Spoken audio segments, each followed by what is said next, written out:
I can't believe I made this record with him. And that's, you know, at 74 years of age, when you're making music, to feel like that, it's an amazing feeling. We want to thank you so much for joining us today. We're going to talk about Finish Line.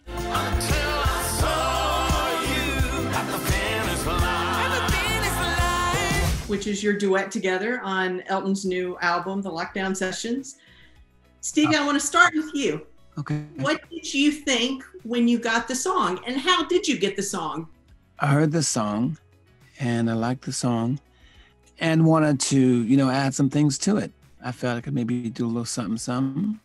We got together with Andrew, and we were able to make it happen. I did my part at his house, and we just had fun. We wanted Stevie initially just to play harmonica, and then it just grew, and then he wasn't going to sing on it. I think he thought he'd done enough, and then I think I really wanted him to sing on it because for me it was like an old special soul song, and that's the music I grew up loving in the 60s and 70s. And in the end, I twisted his arm, or Andrew and I twisted his arm, and he did sing on it. And in fact, to be honest with you, it's one of the greatest things I think I've ever recorded, because to be in the same studio with him, to hear how he sounds on this record, the sheer joy of it, every time I feel so joyous. It's like when I first heard My Sweet Lord by George Harrison, or even before that, Oh Happy Day by Edwin Hawkins. It's that kind of vibe. And I just think, I'm singing with Stevie Wonder, and I'm playing with Stevie Wonder, and I really like it. God almighty, I remember buying Fingertips on a 45. It came out in stateside before Motown had their own label in England. And so I've been a fan of his ever since Fingertips. And I bought every single single he released, every album he released. And, you know, when we go to Venice, we have a little apartment in Venice, and it's a ritual that when we go there, the first thing we do before we even unpack is put on Songs in the Key of Life, because that's one of the greatest records ever made. And it's just, you know, it's part of my life and part of David's life that we do that. So you two have been following each other's careers since the very beginning, it sounds like.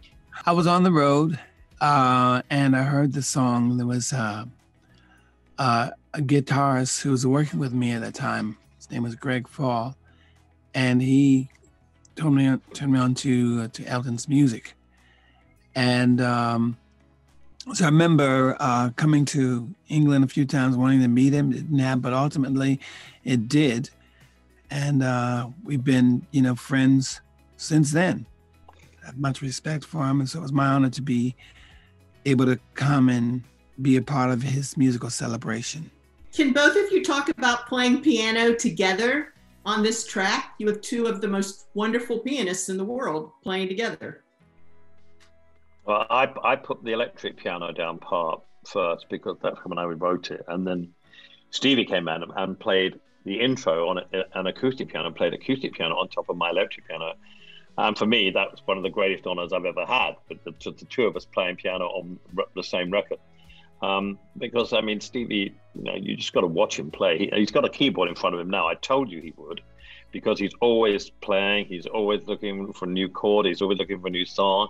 And I just so love that about him. And so for me, it's a dream come true to have him play piano on the record. Not only piano, harmonica and sing.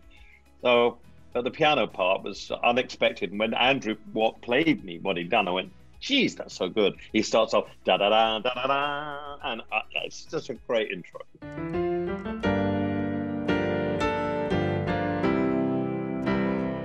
Stevie has played harmonica on your songs before. Like you said, he plays on, I guess that's why they call it the blues, and he's played on another song or two. What did you think when you heard the harmonica solo on Finish Line?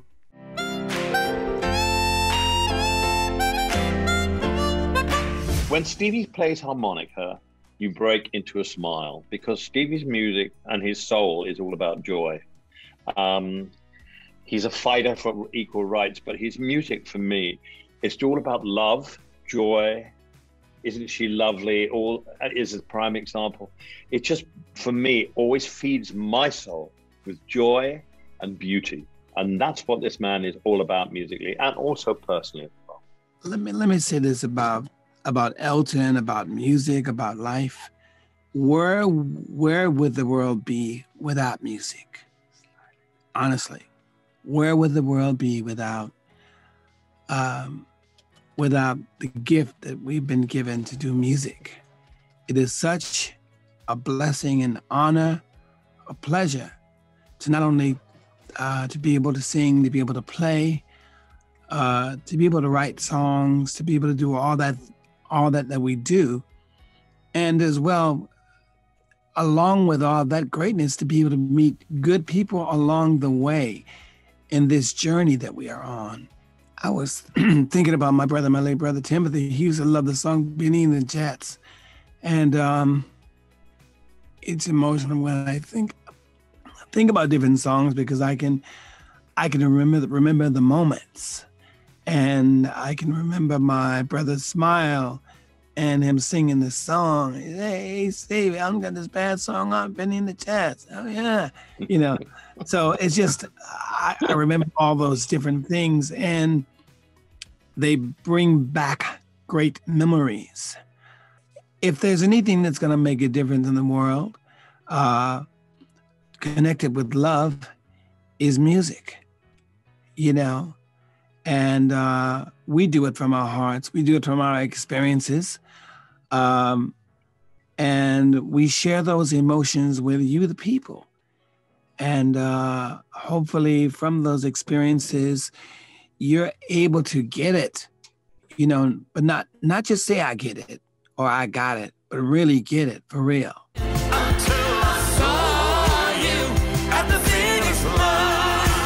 I want to talk specifically about the song, which is, Finish Line is about redemption. You talk about being, down in the darkest alley and coming up from the bottom, being surrounded by angels.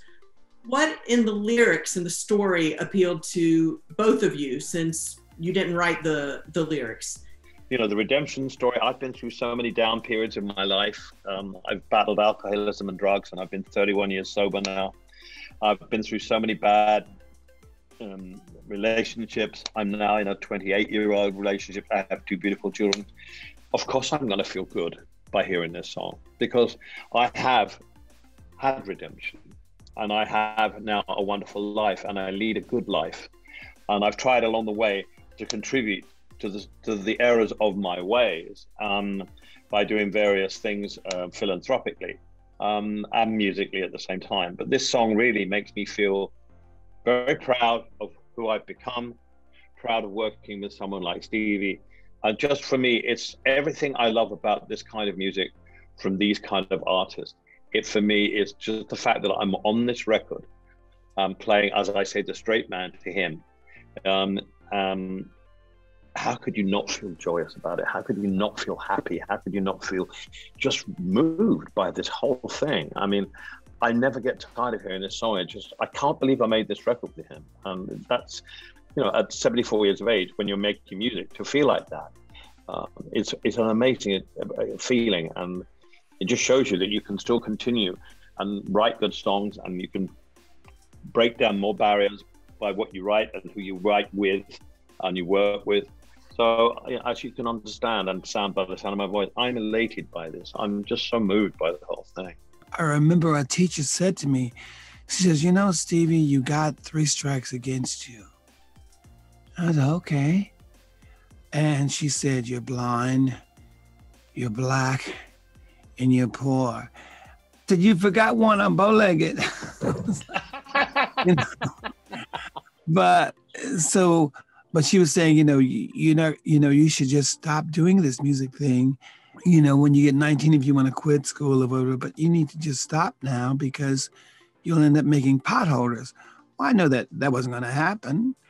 But I remember I went into the restroom, and I cried, and I was doing all that stuff, and God, I know this is what I'm supposed to do. And I did all that, and I got my energy back.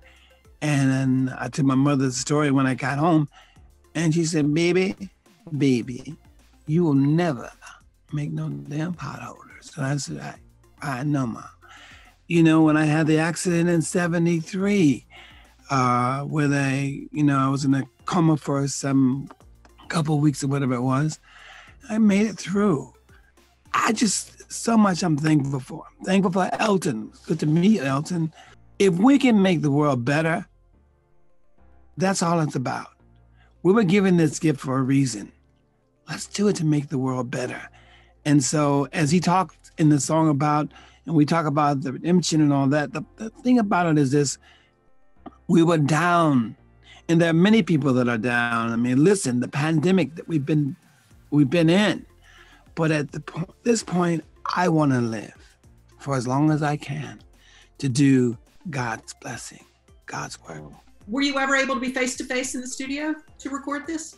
Not really, no. I mean, I saw him in the Andrews studio, and I had to go to the opening of Pose at the Rose Bowl. So I just left him to it. I mean, big time. No, Rose Bowl, big time.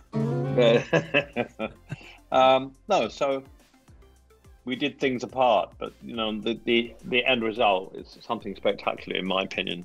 We found one time when Elton replaced Stevie at #1 on the Hot 100. Superstition led the Hot 100 for 1 week, January 27th, 1973. Mm-hmm. And Elton, do you know what song you knocked him out of #1 with? Rocket Man? Crocodile Rock. Oh, for God's sake. You know what? And I love that song. But you know, it's really funny because I was thinking about that time when like Elton versus Stevie Wonder, Elton John versus Stevie Wonder. And it's like, you know, to me, it's always funny when people do that, because I was thinking about the time that, you know, Michael had a hit out and then Prince came out with When Doves Cry. And it's, you know, we got the king of pop and we got, you know, the Prince, and who's going to be the one? Just craziness. But I guess it's all PR stuff or whatever. Yeah. It didn't bother us. I love Crocodile Rock, and I'm sure Elton, you better had, like Superstition, was it? Yes, Superstition. Yeah. I actually, I'd rather sing Superstition than Crocodile Rock, to be honest with you. But there you go. Thank you, Stevie, for doing this today. You are the most wonderful, joyous person. I love you so much, and I owe you one. And I'm going to do that song. You know that song you played and did for Andrew. I want to do that. Okay. Really? You know, I'm going to say my favorite song. What key is it in? Down is around a plane.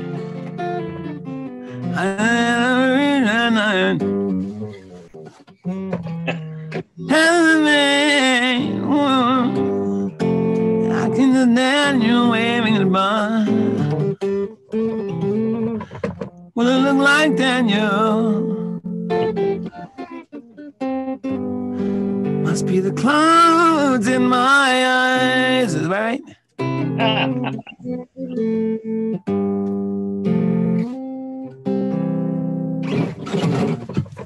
I love you, sweet man. Bless you. Thank you.